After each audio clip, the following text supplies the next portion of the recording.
happy were it for this frail, and as it may be truly called, mortal life of man, since all earthly things which have the name of good and convenient in our daily use, are withal so cumbersome and full of trouble, if knowledge yet which is the best and lightsomest possession of the mind, were, as the common saying is, no burden, and that what it wanted of being a load to any part of the body, it did not with a heavy advantage overlay upon the spirit. For not to speak of that knowledge that rests in the contemplation of natural causes and dimensions, which must needs be a lower wisdom, as the object is low, certain it is that he who hath obtained in more than the scantest measure to know anything distinctly of God, and of his true worship, and what is infallibly good and happy in the state of man's life, what in itself evil and miserable, though vulgarly not so esteemed, he that hath obtained to know this, the only high valuable wisdom indeed, remembering also that God even to his strictness requires the improvement of these his entrusted gifts, cannot but sustain a sorer burden of mind, and more pressing than any supportable toil or weight which the body can labor under, how and in what manner he shall dispose and employ those sums of knowledge and illumination which God hath sent him into this world to trade with. And that which aggravates the burden more is, that having received amongst his allotted parcels certain precious truths of such an orient luster as no diamond can equal, which nevertheless he has in charge to put off at any cheap rate, yea, for nothing to them that will, the great merchants of this world, fearing that this course would soon discover and disgrace the false glitter of their deceitful wares, wherewith they abuse the people, like poor Indians with beads and glasses, practice by all means how they may suppress the venting of such rarities and such a cheapness as would undo them, and turn their trash upon their hands.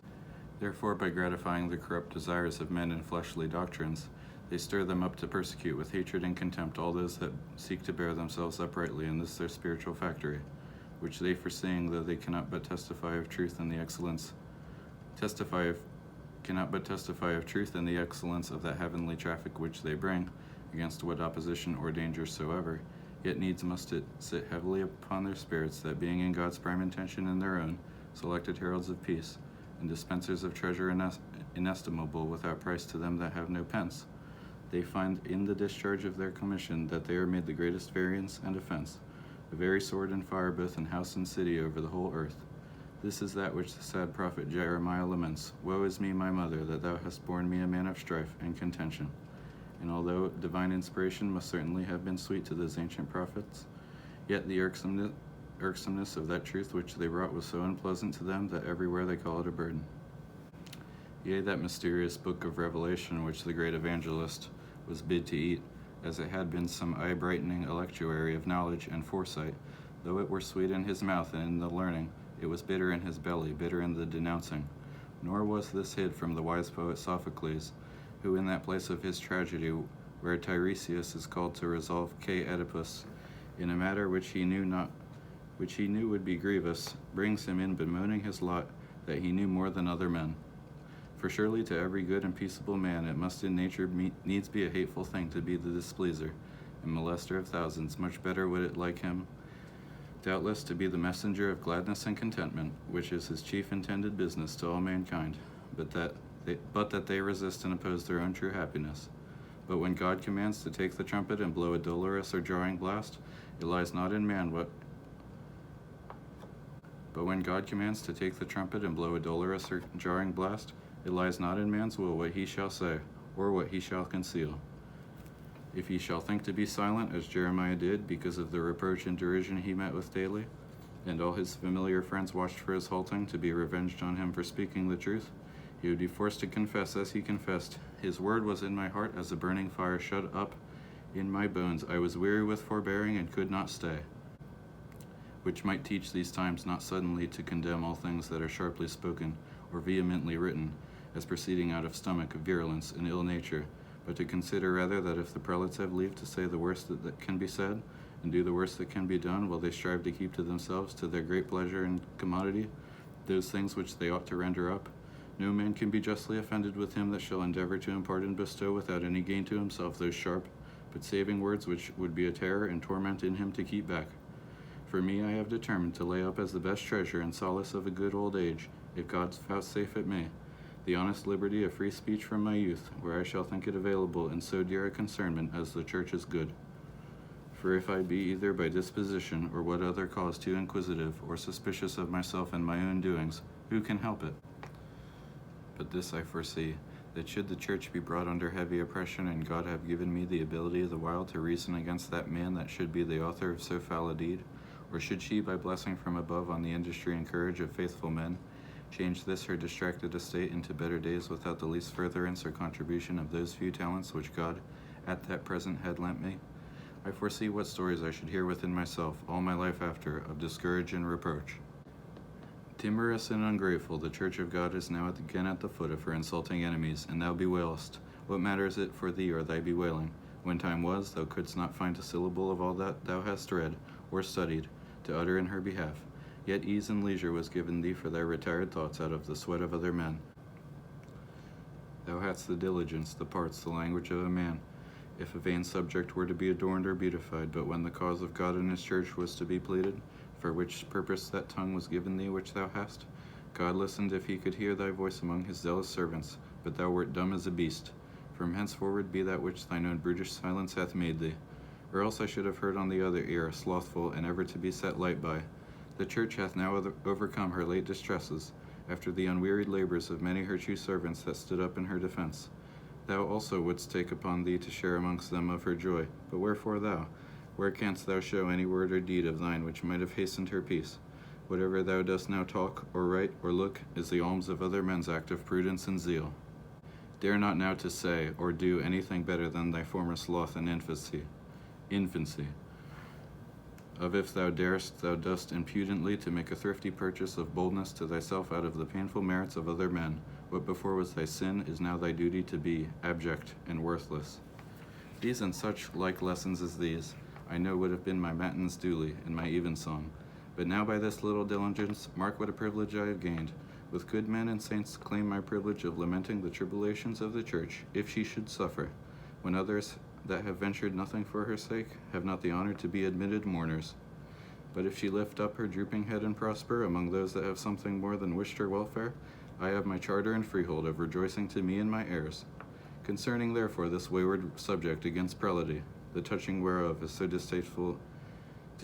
and disquietus to a number of men, as by what hath been said I may deserve of charitable readers to be credited, that neither envy nor gall hath entered me upon this controversy, but the enforcement of conscience only, and a preventative fear lest the omitting of this duty should be against me when I would store up to myself the good provision of peaceful hours. So lest it should be still imputed to me, as I have found it hath been, that some self-pleasing humor of vain glory hath incited me to contest with men of high estimation, now while green years are upon my head. From this needless surmisal I shall hope to dissuade the intelligent and equal auditor, if I can but say successfully that which in this exigent behooves me,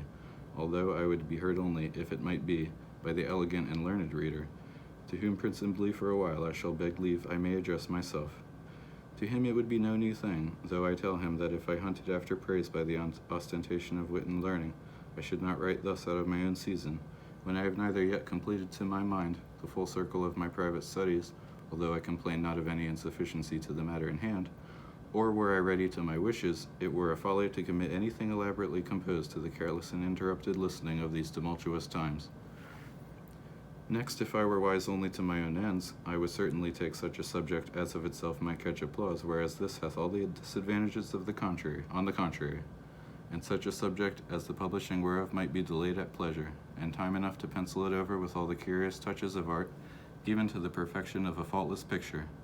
When as in this argument the not deferring is of great moment to the good speeding, that if solidity have leisure to do her office, art cannot have much. Lastly, I should not choose this manner of writing wherein, knowing myself inferior to myself, led by the genial power of nature to another task, I have the use, as I may account it, but of my left hand. And though I shall be foolish in saying more to this purpose, yet since it will be such a folly as wisest men going about to commit have only confessed and so committed, I may trust with more reason, because with more folly, to have courteous pardon. For although a poet soaring in the high region of his fancies, with his garland and singing robes about him, might without apology speak more of himself than I mean to do, yet for me sitting here below in the cool element of prose, a mortal thing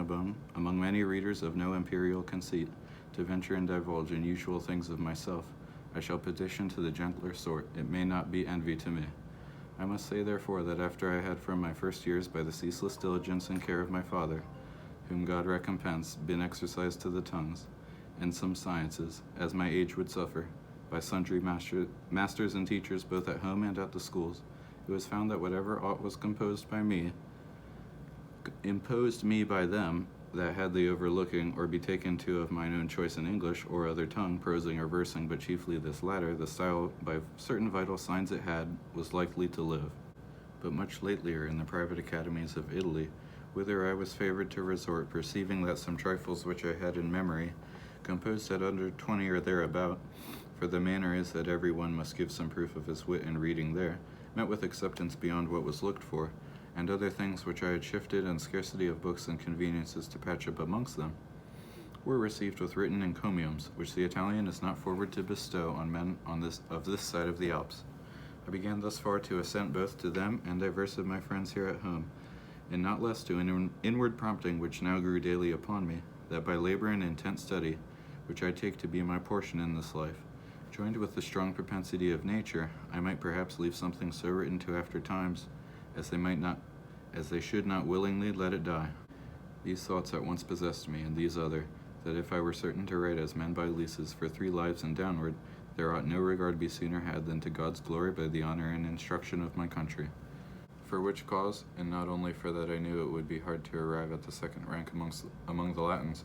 I applied myself to that resolution which Ariosto followed against the persuasions of Bembo, to fix all the industry and art that I could unite to the adorning of my native tongue, not to make verbal curiosities the end, that were a toilsome vanity, but to be an interpreter and relater of the best and sagest things among mine own citizens throughout this land in the mother dialect, that what the greatest and choicest wits of Athens, Rome, or modern Italy, and those Hebrews of old did for their country, I in my proportion with this over and above being a Christian, might do for mine, not caring to be once named abroad, though perhaps I could attain to that, but content with these British lands as my world, whose fortune hath hitherto been, that if the Athenians, as some say, made their small deeds great and renowned by their eloquent writers, England hath had her noble achievements made small by the unskilful handling of monks and mechanics. Time serves not now, and I perhaps might seem too profuse to give any certain account of what the mind at home in the spacious circuits of her musing hath liberty to propose to herself, though of highest hope and hardest attempting, whether that epic form whereof the 2 poems of Homer, and those other 2 of Virgil and Tasso are a diffuse, and the book of Job a brief model, or whether the rules of Aristotle herein are to be strictly to be kept, or nature to be followed, which in them that know art and use judgment is no transgression, but an enriching of art. And lastly, what Kay or knight before the conquest might be chosen in him to lay the pattern of a Christian hero, and as Tasso gave to a prince of Italy his choice, whether he would command him to write of Godfrey's expedition against the infidels, or Belisarius against the Goths, or Charlemagne against the Lombards, if to the instinct of nature and the emboldening of art aught may be trusted, and that there be nothing adverse in our climate, or the fate of this age, it happily would be no rashness from an equal diligence and inclination to present the like offer in our own ancient stories, or whether those dramatic constitutions wherein Sophocles and Euripides reign shall be found more doctrinal and exemplary to a nation, the Scripture also affords us a divine pastoral drama in the Song of Solomon, consisting of 2 persons and a double chorus, as Origen rightly judges. And the Apocalypse of St. John is the majestic image of a high and stately tragedy, shutting up and intermingling her solemn scenes and acts with a 7-fold chorus of hallelujahs and harping symphonies. In this, my opinion, the grave authority of Parius, commenting that book, is sufficient to confirm, or if occasion shall lead to imitate those magnific odes and hymns, wherein Pindarus and Callimachus are in most things worthy, some others in their frame judicious, in their matter most in end faulty, but those frequent songs throughout the law and prophets beyond all these, not in their divine argument alone, but in the very critical art of composition, may be easily made appear over all the kinds of lyric poesy to be incomparable. These abilities, wheresoever they be found, are the inspired gift of God rarely bestowed, but yet to some, though most abused, in every nation, and are of power besides the office of a pulpit, to embreed and cherish in a great people the seeds of virtue and public civility, to allay the perturbations of the mind and set the affections in right tune, to celebrate in glorious and lofty hymns the throne and equipage of God's almightiness, and what he works, and what he suffers to be wrought with high providence in his church, to sing the victorious agonies of martyrs and saints, the deeds and triumphs of just and pious nations, doing valiantly through faith against the enemies of Christ, to deplore the general relapses of kingdoms and states from justice and God's true worship. Lastly, whatsoever in religion is holy and sublime, in virtue amiable or grave, whatsoever hath passion or admiration in all the changes of that which is called fortune from without, or the wily subtleties and refluxes of man's thoughts from within, all these things with a solid and treatable smoothness to paint out and describe. Teaching over the whole book of sanctity and virtue through all the instances of example with such delight to those especially of soft and delicious temper, who will not so much as look upon truth herself, unless they see her elegantly dressed, that whereas the paths of honesty and good life appear now rugged and difficult, though they be indeed easy and pleasant, they would then appear to all men both easy and pleasant, though they were rugged and difficult indeed. And what a benefit this would be to our youth and gentry may be soon guessed by what we know of the corruption and bane which they suck in daily from the writings and interludes of libidinous and ignorant poetasters, who, having scarce ever heard of that which is the main consistence of a true poem, the choice of such persons as they ought to introduce, and what is moral and decent to each one, do for the most part lap up vicious principles and sweet pills to be swallowed down, and make the taste of virtuous documents harsh and sour. But because the spirit of man cannot demean itself lively in this body without some recreating intermission of labor in serious things, it were happy for the commonwealth if our magistrates, as in those famous governments of old, would take into their care not only the deciding of our contentious law cases and brawls, but the managing of our public sports and festival pastimes, that they might be, not such as were authorized a while since, the provocations of drunkenness and lust, but such as may inure and harden our bodies by martial exercises to all warlike skill and performance, and may civilize, adorn, and make discreet our minds by the learned and affable meeting of frequent academies, and the procurement of wise and artful recitations, sweetened with eloquent and graceful enticements, to the love and practice of justice, temperance, and fortitude, instructing and bettering the nation at all opportunities, that the call of wisdom and virtue may be heard everywhere, as Solomon saith, she crieth without, she uttereth her voice in the streets, in the top of high places, in the chief concourse, and in the openings of the gates. Whether this may not be not only in pulpits, but after another persuasive method, at set and solemn panegyries, in theatres, porches, or what other place or way may win most upon the people to receive at once both recreation and instruction, let them in authority consult. The thing which I had to say, and those intentions which have lived within me ever since I could conceive myself anything worth to my country, I return to crave excuse that urgent reason hath plucked from me by an abortive and foredated discovery. And the accomplishment of them lies not but in a power above man's to promise, but that none hath by more studious ways endeavored, and with more unwearied spirit, that none shall, that I dare almost aver of myself as far as life and free leisure will extend, and that the land had once enfranchised herself from this impertinent yoke of prelacy, under whose inquisitorious and tyrannical duncery no free and splendid wit can flourish. Neither do I think it shame to covenant with any knowing reader, that for some few years yet I may go on trust with him toward the payment of what I am now indebted, as being a work not to be raised from the heat of youth, or the vapors of wine, like that which flows at waste from the pen of some vulgar amorist, or the trencher fury of a rhyming parasite, nor to be obtained by the invocation of Dame Memory and her siren daughters, but by devout prayer to that eternal Spirit who can enrich with all utterance and knowledge, and sends out his seraphim with the hallowed fire of his altar to touch and purify the lips of whom he pleases. To this must be added industrious and select reading, steady observation, insight into all seemly and generous arts and affairs, till which in some measure be compassed, at mine own peril and cost I refuse not to sustain this expectation, from as many as are not loath to hazard so much credulity upon the best pledges that I can give them. Although it nothing could tempt me to have disclosed thus much beforehand, but that I trust hereby to make it manifest with what small willingness I endured to interrupt the pursuit of no less hopes than these, and leave a calm and pleasing solitariness fed with cheerful and confident thoughts, to embark in a troubled sea of noises and hoarse disputes, but from beholding the bright countenance of truth and the quiet and stilled air of delightful studies, to come into the dim reflection of hollow antiquities sold by the seeming bulk,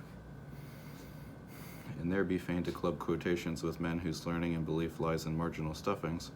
who, when they have like good sumpters laid ye down their horse load of citations and fathers at your door, with a rhapsody of who and who were bishops here or there, ye may take off their pack saddles, their day's work is done, and episcopacy, as they think, stoutly vindicated. Let any gentle apprehension that can distinguish learned pains from unlearned drudgery imagine what pleasure or profoundness can be in this, or what honor to deal against such adversaries. But were it the meanest under service, if God by his secretary conscience enjoin it, it were sad for me if I should draw back, for me especially, now when all men offer their aid to help ease and lighten the difficult labors of the church, to whose service by the intentions of my parents and friends I was destined of a child, and in mine own resolutions till coming to some maturity of years and perceiving what tyranny had invaded the church, that he who would take orders and must subscribe slave, and take an oath withal, which unless he took with a conscience that would retch, he must either straight perjure or split his faith, I thought it better to prefer a blameless silence before the sacred office of speaking but, and begun with servitude and forswearing. Howsoever this church outed by the prelates, hence may appear the right I have to meddle in these matters, as before the necessity and constraint appeared.